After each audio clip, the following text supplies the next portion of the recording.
आप सभी को मेरा हार्दिक अभिनंदन, प्रणाम। जय श्री माता जी। जो जिस तरह से प्रणाम स्वीकार करना चाहता हो, मेरा उनको प्रणाम है। जो लोग सहयोग में नहीं हैं या किसी योग विधा में नहीं हैं और जो अपना जीवन ऐसे भी यापन करते हैं, उन्हें भी मेरा प्रणाम। जब भी मैं कभी वीडियो बनाती हूँ तो मेरे पास कुछ लोगों के, सबको तो नहीं, जहाँ पे 1000 होंगे तो मुझे लगता है कि कोई 1 या 2, 3, 4 उसमें से बताते हैं, कुछ बहनें आ जाती हैं सामने कि आप वीडियो बाल खुले में मत बनाइए। मैंने 2-3 बार सुना, उनको समझाया, लेकिन मुझे लगता है मुझे इसके लिए एक वीडियो ही बनानी पड़ेगी और आज मैं बना ही रही हूँ। मुझे ऐसा लगा, कुछ टॉपिक लेकर मैं आई थी, लेकिन उससे पहले श्री माता जी ने ही मुझे ये संज्ञान दिया कि इस पर भी बात कर ली जाए, जिस पर लोग बेचैन हो जाती हैं। भाई कुछ बहनों को बस इतना पता है, खुले बाल में नहीं आना चाहिए। क्या वो किसी पार्टी में जाती हैं तो खुले बाल में नहीं जाती हैं? वो कभी अपना बाल नहीं खोल के रखते? मतलब ये है कि वो आप क्लचर लगा के रखें या बाल खोल के रखें। अगर आपके बाल छोटे हैं तो निश्चित है आप खोल के भी रख सकती हैं, इसमें कोई व्याधि नहीं है, कोई पीड़ा नहीं है। क्यों नहीं रखते हैं? इसलिए खुले रख कर के बाल पूजा में नहीं जाने चाहिए। आज मैं आप लोगों को बता दूं, जिन लोगों को नहीं पता है, जिनको पता है उनके लिए ये वीडियो नहीं है, पर जिन्हें नहीं पता है, जिनको ये बातें चुभती हैं, उनको मैं बता देना चाहती हूँ।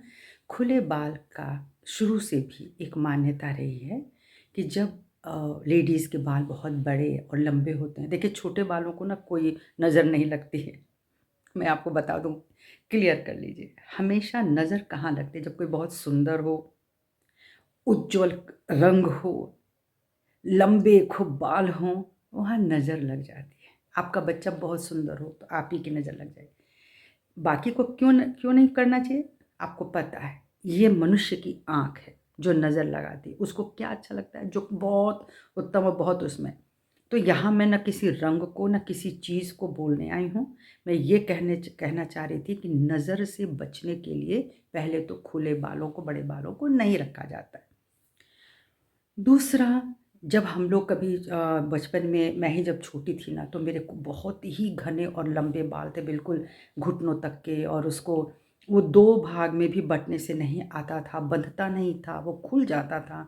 तो उसके लिए अलग से एक रिबन लगा कर के पूरी चोटी को लपेटना पड़ता था। Can you imagine? ऐसा बाल था। वहाँ नज़र लगना बहुत ही स्वाभाविक हो जाता है लोगों का। तो जब कभी मैं बाहर निकलती थी खेलने, छोटी थी, बच्चों के साथ ढेरों हमारी सखी सहेलियाँ होती थी मोहल्ले में, और इस तरह का तब चलन था।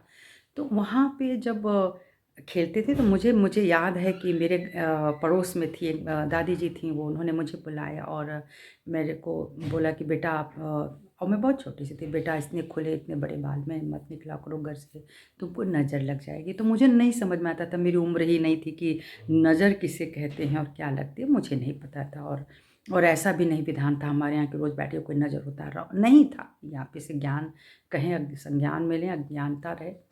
लेकिन जैसे-जैसे हम बड़े हुए, ये बात समझ में आने लगी कि हाँ, नज़रें चुभती हैं, नज़रें लगती हैं। लोग अगर ये भी कह देते हैं एक बार को कि अरे वाह! बहुत सुंदर, तो भी शायद लग जाती है। पूजा में, जब कभी पूजाएँ हुआ करती थी तो वहाँ बाल खोल के हमारे यहाँ भी नहीं जाने देते थे। बालों पे नज़र लगती है, बालों के द्वारा तांत्रिक क्रियाएँ होती हैं। इसीलिए जब कभी पूजाओं में जाएँ तो बाल खुले नहीं रखने चाहिए। बालों की चोटी बना लें या बाल बाँध लें, ये मतलब होता है। इसलिए श्री माता जी ने बताया, जब आप पूजा पंडाल में आते हैं, पूजा के समय बैठते हैं, तो बहुत सारी ऐसे नकारात्मकताएँ भी पहुँचती हैं, ऐसी भी शक्तियाँ पहुँचती हैं जो आपको देख रही होती हैं, कहाँ आपकी कमज़ोरी है। तो बालों के ऊपर तांत्रिक प्रभाव अच्छे से पड़ता है। जब आप पार्लर में जा रही हैं, अपने बाल कटवा रही हैं, उन बालों का भी, चूँकि वो पता नहीं होता, उन बालों से जो बाल बनाए जाते हैं, वहाँ भी कब क्या हो जाता है, कोई नहीं जानता। आपके बाल गिरते हैं, पहले के लोग लपेट करके रख देते थे कि बाल को हम नहीं देंगे किसी को, उसको एकदम अच्छे से कहीं भी जा कर के वो फेंकते थे, दबाते थे, जैसा करते थे। बहुत पहले की स्त्रियाँ इस चीज़ को मानती भी थीं, आज उसको उतना नहीं मानती हैं। लेकिन जब पूजा पाठ करना होता है समूह में जाने पर, समूह में, घर में भी नहीं, घर में भी स्त्रियाँ बाल वाल धो करके ही व्रत उपवास करती है, लेकिन जब आप समूह में जाते हो वहाँ मना किया जाता है। इसलिए ये पहला प्रोटोकॉल है, इसको अच्छे से जान लीजिए, ठीक है। वीडियो बनाते समय कोई फ़र्क नहीं पड़ता है कि चोटी बंधी है कि बाल खुले हैं, इस बात को प्लीज़ आगे आप लोग इसको किसी अन्य को भी ना टोकें। दूसरा, मैं जब सहज में आई थी तो इसको मैंने सुना था कि जब श्री माता जी के सम्मुख आरती करने के लिए महिलाएं गई, बहनें जाती थी, तो श्री माता जी ने एक बार बुला के सबको बोला भी था कि मेरे सामने आंचल क्यों रखते हो, आप हमारी बेटियां हैं, ठीक है। तो उन्होंने कहा आदर के स्वरूप तो बहुएं रखती हैं। एक कोई भी बेटी क्या अपनी माँ के सम्मुख सिर पे आंचल रखती है? माँ भी मान रहे हैं और सास की तरह व्यवहार कर रहे हैं, यानी गांव के अन्य औरतों की तरह, जो जिनको हम जानते तक नहीं, तो उनके लिए घूंघट खींच लेते थे, हम उनको नहीं जानते। आपको श्री माता जी अच्छे से जान रही हैं, तो सिर्फ इसको ढकने का कोई मतलब नहीं होता है। और एक चीज़ उन्होंने और भी बोली, जब बहुत तपन हो और बहुत शीत हो तो सहस्त्रार ढकें। आप बात पकड़ पा रहे हैं इस चीज़ को? तो आप तब बोलें जब आपने उसकी सूक्ष्मता को पकड़ ली है। अभी मैं देख रही हूँ बहुत जगह पे खूब सिर पे आँचल लेके जब तक नहीं जाएँगे, लगता नहीं मुझे आरती करनी है, मैं नहीं कर पा रही हूँ। मैं पूरा सिर ढक के नहीं जा पाती हूँ। मैं धीरे से जब मैं देख रही हूँ कि हाँ भई, जिस जिस जगह मैं बैठी हूँ, जिस शहर में बैठी हूँ, जिस नगर में बैठी हूँ, मुझे उस तरह का अगर मैं व्यवहार नहीं करूँगी तो मैं किस-किस से बताऊँगी कि ये ऐसा क्यों कर रही हूँ। तो फिर मैं आप आँचल लें अच्छे से, आप अपने को कवर अप करके रखें, ये ज़रूरी है। ठीक है? कि सिर पे आपको आँचल नहीं रखना चाहिए। ये श्री माता जी ने जब समझाया तो ये मेरे भीतर तो बैठ गया। अब सबके भीतर नहीं बैठा है तो फिर मैं इसके लिए क्या कर सकती हूँ? ऐसी बहुत कई छोटी-छोटी चीज़ें हैं जो हमें ये लगता है कि जानने के बाद भी हम उसको नहीं कर पा रहे हैं। तो कई बहनों को मैंने देखा अज्ञानतावश वो इस तरह से करते हैं। तो और भी मैंने देखा कई जगहों पे आप अपना ही लगाते हैं, अपनी जगह की चीज़ें लगाते हैं, तो कोई बात नहीं, वो अपनी श्रद्धा है, पर इतनी समझ होनी चाहिए। आइए अब हम एक टॉपिक पर चलते हैं। किसी ने हमसे पूछा है कि अलक्ष्मी तत्व क्या है? एक बहन ने पूछा, दूसरे ने कहा राजलक्ष्मी और गृह लक्ष्मी दोनों कब खराब होती हैं? तो आइए, हम सबको पता है कि जो लक्ष्मी तत्व है वो नाभि चक्र पर है, और अलक्ष्मीपति वही है जो लक्ष्मी के होने के बावजूद भी धन की जो महत्ता है वह समझ नहीं पा रहा है कि वह धन उसको इसलिए आया है कि वह स्वयं भी खाए, परिवार का पालन करे, और जो बचे एक राजा की भांति वह इस संसार को प्रदान करे, इस जग को, अपनी सोसाइटी को, जो भी अगल बगल है। तो लोग क्या करते थे, पहले कुएं खुदवा लेते थे, ठीक है, और सरोवर तालाब बनवाते थे, इस तरह की चीज़ें राजा लोग करते थे, वृक्ष लगवाते थे, धर्मशालाएँ बनवाते थे। आपने क्या बनवाया अपने पैसे से? यानी दान करते थे। अगर कुछ नहीं तो आप, पहले भी बोला कि दान का बहुत महत्व होता है, वही लक्ष्मी तत्व है। तो धन दान दिया, अर्थ दान दिया, ज्ञान दान दिया, आपने जो भी कुछ किया वो एक जो दान जा रहा है, जिसका आप कोई शुल्क नहीं ले रहे हैं, तो ये बहुत बड़ा दान होता है। इसको ही लक्ष्मी तत्व, जिसके पास बहुत पैसा है और ये कुछ भी नहीं कर रहा है, बल्कि इसका भी ले लो, उसका भी ले लो, उसका भी अंश मार लो, वो अलक्ष्मीपति है। और वहाँ पे आई हुई जो भी धन देवी हैं, वो समृद्धि नहीं देती हैं, वो धीरे धीरे उसका मान मर्दन कर देती हैं। इस बात को तो बहुत अच्छे से देखा गया है और समझा गया है। तो ये तो हो गया लक्ष्मी। और ये तत्व कब खराब होता है? गृह लक्ष्मी तत्व हमारे नाभि चक्र का बायां हिस्सा होता है, बाईं नाड़ी पर बैठा हुआ, यानी कि ईड़ा नाड़ी पर बैठा हुआ, महाकाली पर स्थित बाईं नाभि की तरफ जो ये चक्र है वह परिवार से संबंधित होता है। जब हमारा परिवार के बीच आपसी संबंध अच्छे नहीं होते हैं, क्यों नहीं होते हैं वो एक अलग बात है, क्यों नहीं परिवार में आपसी में प्रेम होता है ये एकदम अलग बात है, लेकिन जब नहीं होता है तो यह गृह लक्ष्मी तत्व बिगड़ जाता है। गृह लक्ष्मी तत्व में फिर असंतुष्टि आती है। फिर एक कोई भी इंसान, या तो कोई महिला हो या कोई भी, वो पति पत्नी के बीच का संबंध, जो पारिवारिक संबंध है, अपने संतानों से संबंध है, जब वो सही नहीं होता है तो जाहिर है कोई ना कोई विषाद में चला जाएगा, कोई ना कोई दुख में चला जाएगा।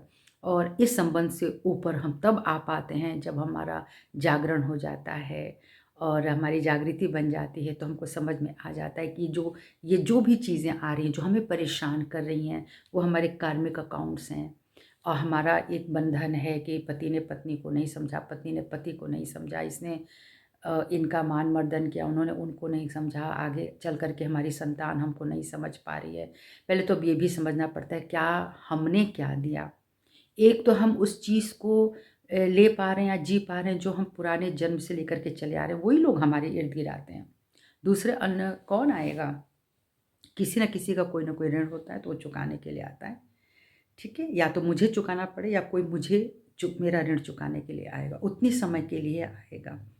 तो जब हम में प्रेम स्वयं में नहीं होता है, तब जाकर के ये भी बात बिगड़ती है। एक तो दूसरा उस प्रेम को नहीं समझे या आप उधर उसको प्रेम से नहीं समझ पा रहे हैं। तो ये एक अजीब तरह की बातें होती हैं, जो सबको समझ में नहीं आ रही कि ऐसा क्यों होता है। कभी-कभी तो मुझे लगता है कि पहले माता-पिता से अगर हम शुरू करते हैं अगर, तो वो अपने बच्चों को उनको ये समझना चाहिए कि जिस निस्वार्थ भाव से वो पाल रहे हैं, जैसे कि आज मैं तुम्हें बड़ा कर रहा हूँ या कर रही हूँ तो कल तुम मुझे बड़ा करोगे और मेरी उँगली पकड़ के चलोगे। कुछ इस तरह के ना एक्सपेक्टेशंस हमारे समाज में होते हैं। पहले तो जब आप जागृत हो जाते हैं तो आपकी ये एक्सपेक्टेशन ख़त्म होने लगते हैं। ये मेरा धर्म है, मेरा प्यार है, हम पाल रहे हैं और भगवान जाने ये संतान क्यों आई है, तो ये बड़ी होकर क्या करेगी, मुझे इसके लिए कोई चिंता नहीं करनी है। दूसरा, बच्चों के साथ समीकरण बिठाना। हम बच्चों के साथ क्या कोई समीकरण बिठा पा रहे हैं? मतलब हम उसके जैसा बन जा रहे हैं क्या? हम उसके साथ खेल रहे हैं क्या? हम उसकी बात को समझ रहे हैं क्या? तो जब तक हमारा इक्वेशन नहीं बैठेगा, बच्चा भी मुझे अपनी तरह जब नहीं समझेगा, तो फिर वह डरेगा या अपनी बात कहने से धीरे-धीरे इनकार करेगा। जैसे कि कई घरों में है कि पिता जैसे ही आना शुरू होता है, तो बच्चे दौड़ करके पढ़ाई करने बैठ जाएँगे, माताएँ भी एकदम अपनी-अपनी जगह ले लेंगी। जैसे कि कौन ऐसा आ जाएगा? अगर वो आ जाएगा, अगर मैं बैठ के बात ही कर रही हूँ, अगर वो आ गया तो ऐसा क्या पाप हो गया? हम लोग ऐसा कौन-सा गुनाह कर रहे हैं? हम बैठ के हँस रहे हैं, बात कर रहे हैं, अरे आप भी आ जाइए। नहीं, वहाँ एक अजीब तरह का माहौल दिखता है कि बस वो आया, गाड़ी आई, हॉर्न बजा, पिता आ गए, तो बस जैसे कोई तूफ़ान आ गया और बाकी जब जगह शांति छा गई। तो ऐसे ये समीकरण ठीक नहीं होता है और ये आगे चल के सही नहीं होता है। तो पहले तो हमें ये देखना चाहिए कि बच्चों के साथ हमारा समीकरण कैसा है। बड़ों के साथ भी हमको समीकरण बिठाना है। हमें समझना चाहिए कि अगर उन्होंने हमारे लिए भी कुछ किया है और हमें बड़ा किया, आज हम इस योग्य बन गए हैं, तो निश्चित उनका योगदान है। लेकिन माता-पिता बड़े के होते हैं तो बड़े ही रहते हैं। उनको ही पहले समझना पड़ता है कि ये बढ़े हुए बच्चे हैं, इनके साथ भी हम समीकरण बिठाएँ। तो हमको बड़ों को यानी एक आत्मा समझ कर के, चाहे वो बच्चा जब अपने आप को आत्म तत्व में प्राप्त करेगा तो स्वयं समझेगा। वह दर्द, वह संवेदना उसको समझ में आएगी। इसी तरह से माता-पिता हमेशा बड़े होते हैं। माताभ्याम प्रतिभ्याम नमो नमः होता है ना इसीलिए कि यह हम ही को समझते रहना है। हाँ जी, जीवन भर समझना है कि बच्चे छोटे थे तो कैसे समीकरण बिठाएँ, अब ये बच्चे बड़े हो गए तो हम कैसे समीकरण बिठाएँ। वो कैसे समीकरण बिठा रहा है, ये प्रभु की देन है। ठीक है? तो एक तो इस तरह से गृह लक्ष्मी तत्व को समझना चाहिए। अपने परिवार में बहुत त्याग करना पड़ता है। जिस तरह से आप कोई व्रत उपवास करते हैं तो आप भूखे रह जाते हैं। कई बार कोई ऐसी चीज़ होती है जो आपके मन माफ़िक नहीं होती है, उसे ही परिवार कहते हैं। जहाँ आपकी हर इच्छा पूरी नहीं हो सकती है और इच्छाओं पे चल कर के तो कोई भी इंसान पूरा नहीं होता है। इच्छाओं पे चलने से तो बहुत सारी तकलीफ़ें शुरू हो जाती हैं। तो हमेशा इच्छाओं को देखें कि कौन-सी ऐसी इच्छा है जो वाक़ई आपकी पर्सनैलिटी को ख़राब कर रही है और कौन-सी ऐसी इच्छा है जिसको पूरा ना हो तो कोई फ़र्क नहीं पड़ता है। तो बहुत सारे शादी-विवाह टूट जाते हैं।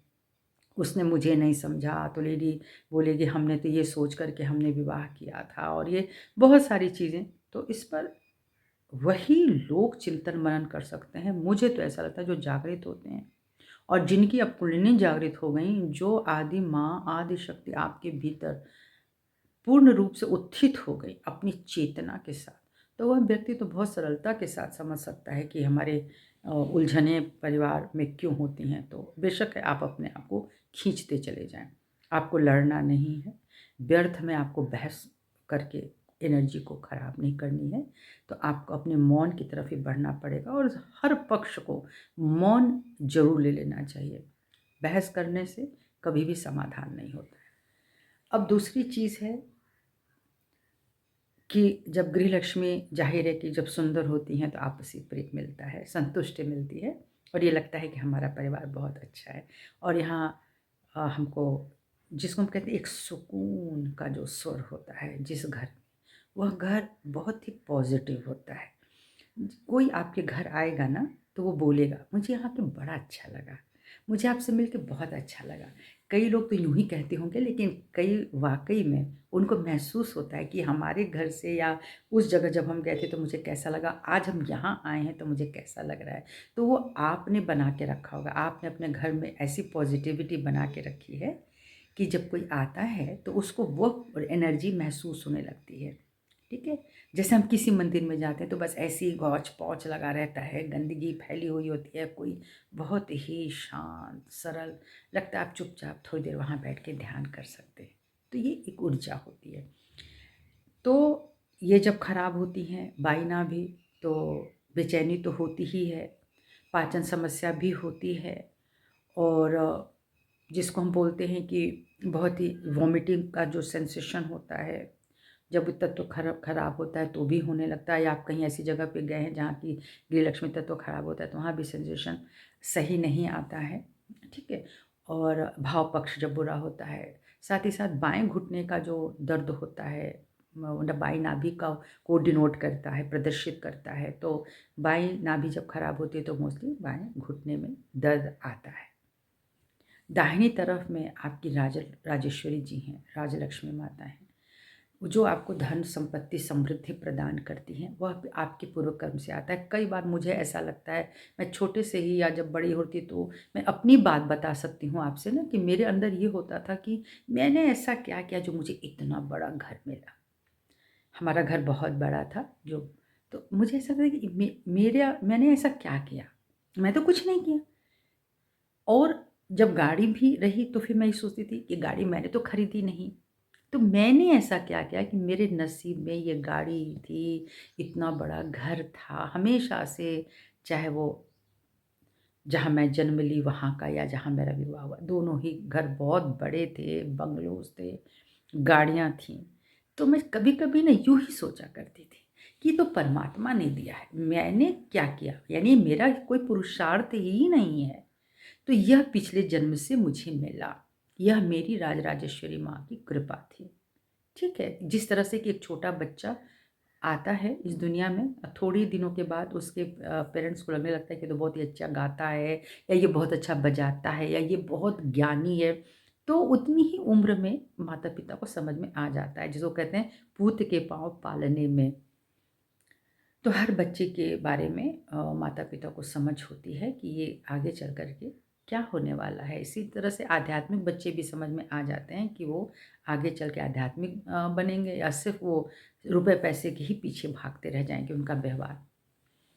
तो राजेश्वरी देवी का, राजलक्ष्मी देवी का महत्व यही है कि वह संतुष्टि प्रदान करती हैं, धन भी देती हैं, तो आपको एक चिंतन भी देती हैं। उस धन का सदुपयोग कैसे करें? देखिए, मैं पुनः एक उदाहरण लेती हूँ कि जब मैं छोटी थी ना, तो मुझे गुल्लक में पैसे रखने की आदत थी। उस समय पैसे का ना ऐसा नहीं था, 5 पैसा भी अगर आपको मिले, 10 पैसा भी मिले तो उसको आप यहाँ पे 50 रुपए समझ लीजिए, कुछ इस तरह का था। तो ऐसे तो कोई, तो उसको मैं गुल्लक में रखती थी। तो मेरे पिताजी की अलमारी में वो गुल्लक मेरी रहती थी और मुझे पता था कि बहुत सुरक्षित है। उसमें कभी-कभार मेरे पिताजी भी जब आते थे तो वो कुछ न कुछ उसमें सिक्के डाल देते थे, या कभी-कभी वो कोई नोट भी डाल देते थे। तो मुझसे पूछते थे कि भाई तुम इसका क्या करोगी? तुम्हारे पास बहुत पैसे हो गए हैं, और मैं तो छोटी से बड़ी हो रही थी। मैंने कहा इसका क्या करोगी? क्या ये इसी से तुम्हारा दहेज जाएगा क्या? इस पैसे से? मुझे ऐसे ही एक दिन अचानक याद आया कि मुझे जो गुल्लक में पैसे रखे हैं उसके लिए मुझे क्या करना चाहिए? तो मेरे साथ जब मैं कॉलेज में गई, मतलब बच छोटे स्कूल के बाद, प्राइमरी के बाद जब मैं कॉलेज में गई, तो मैं देखती थी कि मेरे साथ एक मेरी सहेली है जो जिसकी कि मदर नहीं थी, और स्टेप मदर थी। तो वो लड़की किसी न किसी बात पे आते-आते रो ही देती थी। तो उसमें मुझे इतना ज्ञान तो था नहीं, बस मुझे ये लगता था कि उसको माँ का प्यार नहीं मिल पा रहा है, और उसकी एक स्टेप सिस्टर भी थी, तो वो बोलती थी कि इसको तो ये जो भी साबुन माँगती है तो मिल जाता है, जो तेल माँगती है तो मिल जाता है। तो मुझे ऐसा लगा कि इसको इसके पसंद का कुछ भी नहीं मिल रहा है। तो मैं अपने मदर से बोल कर के मैंने उसके लिए एक साबुन ख़रीदा, तेल लिया, नेल पॉलिश ली और फिर मैंने उसको गिफ्ट किया। इसी तरह से कुछ महीने बाद फिर मैंने किया, तो बल्कि मेरी मदर ने कहा कि ये जो तुम इनको दे रही हो, ये कहीं ऐसा तो नहीं तुम्हें ठग रही है, तुमसे मिल जा रहा है तो क्या? मैंने कहा नहीं, वो रो देती है और इसलिए मुझे ऐसा लगा। तो वो सदुपयोग था। मैं उस पर कोई, मेरे नज़र में कोई ऐसा नहीं था, मुझे तो बस अंदर से प्रेम उमड़ रहा था कि मैं उसको क्या-क्या दे दूँ और ऐसी चीज़ दूँ जिससे अगर किसी मदर पूछे तो कहते को मेरी जो दोस्त है उसने मुझे गिफ्ट किया है। तो इस तरह से हुआ। फिर मैं जब थोड़ा और बड़ी हुई तो मैंने बच्चों के यूनिफ़ॉर्म, जैसे मेरे पास, मुझे लोगों को पता चल गया था, मेरी ही सहेलियों को, कि मैं कुछ पैसे मैं देना चाहती हूँ, बातें मैं करती रहती थी, तो मुझसे बोला गया कि एक बच्चे के पास यूनिफ़ॉर्म का पैसा नहीं हो पा रहा है सरकारी स्कूल में। तो उसको मैंने पूरा निकाल, उसको यूनिफ़ॉर्म का पैसा, उस समय आप समझिए कि वो काफ़ी महँगा ही था एक बच्चे के लिए, लेकिन उसको निकाल के यूनिफ़ॉर्म में दिया। तो हुआ क्या, क्यों बता रही हूँ? क्योंकि मुझे, मेरे भीतर दान का महत्व मुझे स्वयं के भीतर पता था। या तो मैं बचपन से इतनी प्रेरक कहानियाँ पढ़ती थी, या मैं प्रवचन भी सुना करती थी साधु संतों के। हमारे परिवार में मेरी दादी मुझे लेके जाती थीं और वहाँ पे मैं बैठती, कभी मैं सो भी जाती थी छोटी सी, लेकिन आप शुरू से एक बाताओं को बराबर सुनते रहें तो कुछ ना कुछ तो भगवत ज्ञान उतरता ही है।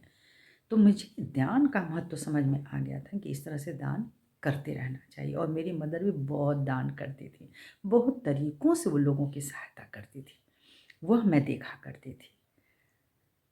तो इससे राजराजेश्वरी शक्ति बढ़ती है, और मैंने तब महसूस किया जब मैं और बड़ी हो गई, जब मुझे शादी के बाद भी जब मुझे ऐसा लगा कि धन संपत्ति किसी चीज़ की कमी तो नहीं है, तो यह तो मुझे लगने लगा कि पूर्व जन्मों का ही फल है। और आप, एक लेडी क्या पुरुषार्थ करती है, एक घर से उठती है दूसरे घर चली जाती है, लेकिन जो है वो उसका भाग्य होता है, वह गृह लक्ष्मी होती है।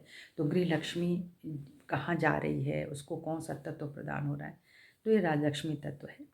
और ये बढ़ते ही है जब आप दूसरों को जैसे ज्ञान देते हैं, आप सिखाते हैं कुछ बिना पैसे रुपए लिए। एक तो आप टीचर होते हैं, आपके पास क्वालिटी है, तो निश्चित ही आपको अपने पेट को भी भरना है और आपको अपना व्यवसाय भी चलाना है, तो वो एक अलग बात है। लेकिन यदि जैसे आपने बिना कुछ लिए किसी को दे दिया, प्रदान कर दिया, तो वो दान कहा जाता है। तो ये बहुत अच्छी चीज़ है कि जब आप किसी को धन दान करेंगे तो आपको धन मिलेगा। अब आज नहीं तो कल मिलेगा, लेकिन मिलेगा। जिन लोगों के पास मिला हुआ है ना आज भी, तो निश्चित उन्होंने ऐसे किए हैं। और जिन्होंने लूटे हैं ना अपने धन के बाद भी, जब लूट का पैसा आता है तो धीरे धीरे धीरे धीरे पूरी तरह से पतन की तरफ ले जाता है। तो जिसको मैं कहती हूँ पूरा का पूरा मान मर्दन जो होता है, धन भी जाता है, आपका मान भी जाता है। तो ये होता है जब ये खराब हो जाता है। जब आप नहीं करेंगे तो लक्ष्मी तत्व खराब हो जाएगा। आप प्यार ही नहीं करेंगे तो प्रेम का तत्व खराब होगा। दान नहीं करेंगे तो दान का तत्व खराब होगा। तो इसी तरह से विद्या दान नहीं देंगे तो आपकी विद्या का बहुत महत्व नहीं रह जाता है। तो जो लोग उसको प्रैक्टिकल रूप में लेकर के दान करना, सिखाना, देना जानते हैं, उनसे ही वो लक्ष्मी तत्व माँ प्रसन्न होती हैं।